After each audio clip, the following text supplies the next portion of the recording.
All right, I got a lap full of books. Hey there, BookTube. What's up? Glasses set, beanie set. What have I been reading for the first few months of the year? We've got epic disasters from all points of the compass here. The Camp of the Saints, a 1,000,000-man fleet of Indians set sail for Europe. Man and women fleet, if you delve into the pages of this book. Intent on immigrating, of course, mass immigration, big topic of the day, but this book was written 50 years ago, The Camp of the Saints. I liked the idea, I liked the premise, but I liked the first chapter. But after that, it just got silly, it just got too political, it just got too disjointed. We didn't get to know the characters deeply. And it was an epic disappointment when it could have been an epic tale. There were epic scenes in here sporadically throughout the book, and I thought, wow, this would be so good if we delved into the lives of these people so much more deeply. Cut out half the bloody lectures on politics and then just delve deeper into all the different points of view that are presented in this book. And let us feel for the characters in here rather than just be forced to despise them because they don't share the same point of view as the narrator of the story. I mean, look, I'm all for a pause on mass immigration, but I want to hear a point of view. I want to hear a story from the points of view of everybody, and I want to be shown a story rather than be lectured. Yeah, so I'll try something else in the future. Adler's How to Read a Book, the first edition, the original edition. It's been rewritten for a modern audience, but I just found this on the shelves at home in Australia, and it's got that old musty, dusty smell of a book that's sat and aged on a dusty old farm shelf. So yeah, really cool, really good. It's a really good book, but the impression I got from reading this was that I should have read this book before I decided to read this book, because it's all about, of course, how to read a book, and yeah, it gets in deep. This guy doesn't have much to say. He was written in 1940s, 1930s. This dude, he doesn't have much to say about the state of the American education system back then, and I'm sure things have devolved a lot more since then, if you believe the likes of the John Taylor Gattos of this world. So basically a book on self-education and reading, focused mostly on reading fiction and getting more out of fiction. Fiction? No, non-fiction.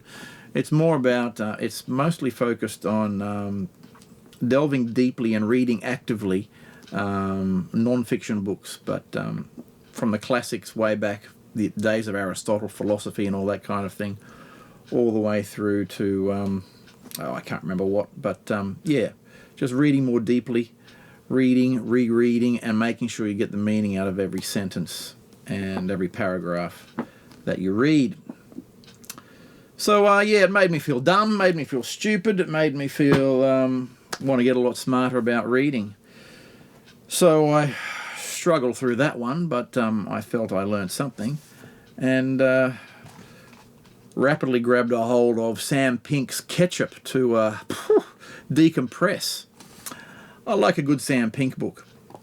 If you don't know Sam Pink, he writes these thin little volumes about mundane, run-of-the-mill people, I guess in the Midwest of America. This one's based in somewhere in Michigan, in a diner, and we live the life. We get snippets of this dude, this burger flipper's life over the course of a week, and it's quite entertaining. The main character, I don't even think he has a name. But anyway, yeah, the main character of the story, our narrator, flips burgers for a turn of crust and lives life to the fullest. And when I say lives life to the fullest, he doesn't go out and do anything crazy, wild, or anything like that. He just enjoys every day. He's content with his lot in life, flipping burgers, and it's just an enjoyable read of the people he meets and the people he interacts with over the course of 5 days. Really good. Really provided me anyway with a wake-up call to be, satisfied with where you are in life, and don't exhaust yourself by, straining and stressing and trying to get ahead. Just be satisfied with where you are and see the little things in life. Yuko Tsushima's Territory of Light, another little light volume. Recently single mum, gone through a separation, and she's setting up her new life in this apartment with windows on all four sides, and the light floods in. Thus the title, Territory of Light. And it's just snippets from over the course of a year of this woman's life and her struggles to get back on her feet after the separation from her husband, and she's raising her kindergarten-age child, and the little events in her life that she struggles with and has to go through moving forward in her new situation. We finished off March with a couple of deep dives into the apocalypse. Starting with Blake Butler's Scorch Atlas. This was amazing. A wonderful book. My first Blake Butler, but it's been sitting on my shelf for a while, and I often wondered why I bought it, because upon researching him, having bought this book, I realised he writes some pretty challenging works. So Scorch Atlas was a good introduction, I think. I think I bought the right book to start off my Blake Butler deep dive with, and I'm glad I finally picked this up. We have the Earth, or at least the United States, North America, I assume the Earth, in the grip of some kind of flux, some kind of weird.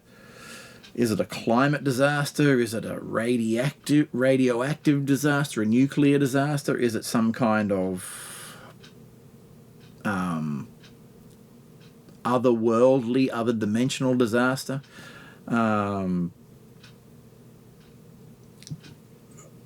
Bugs, plagues, caterpillars infest the earth. It rains blood. It rains glass.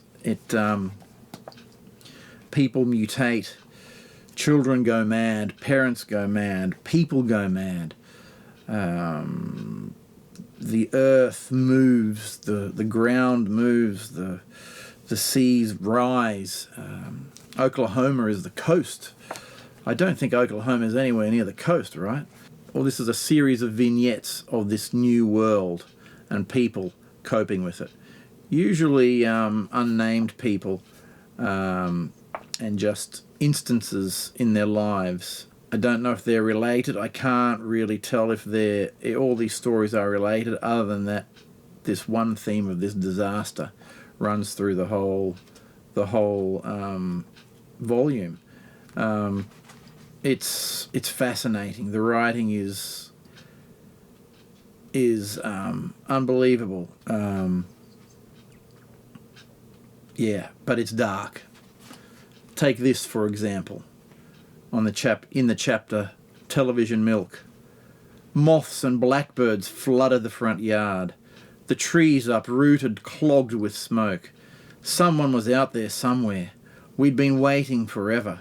Downstairs the kids were naked, screaming with TV. They heard language in the bad transmission. In recent days it told them to shit straight on the floor. It told them to rip their clothes up, break our mirrors, lock me upstairs in the bedroom. My husband's scalp now hung from the ceiling, along with several hundred skins of local cats.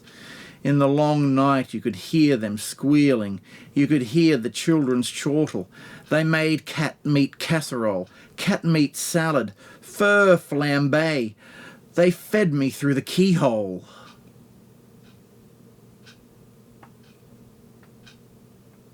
This book is dark and fascinating, all in one. Yeah.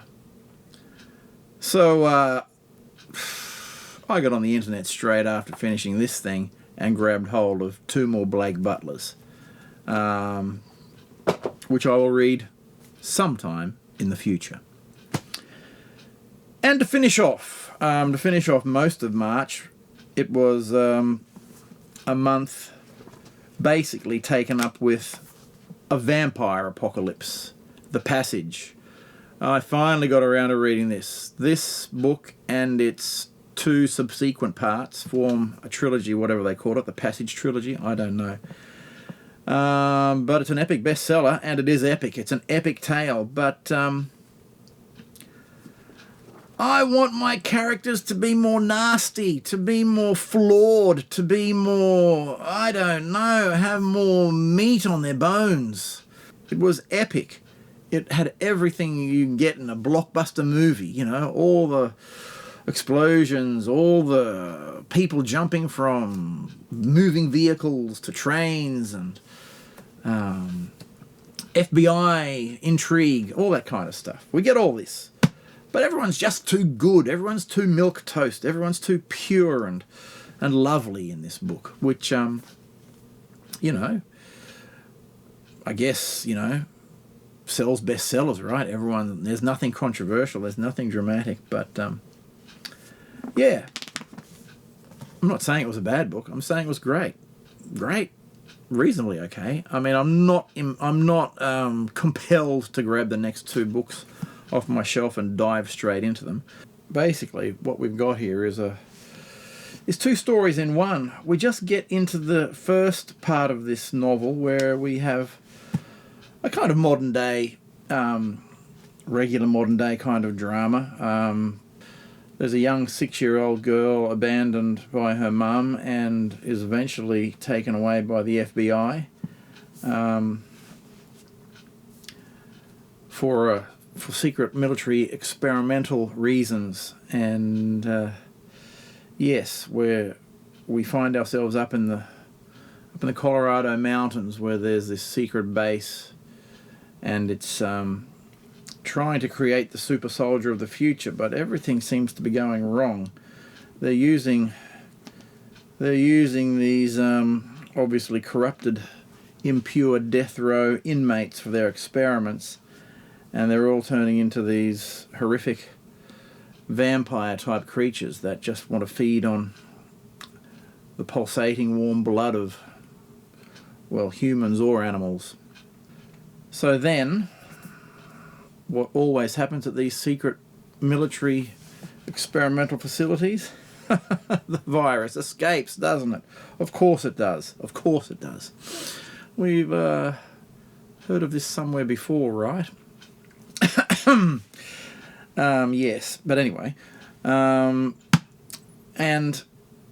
then, boom, we jump 100 years into the future to this little fortified village high in the mountains of California.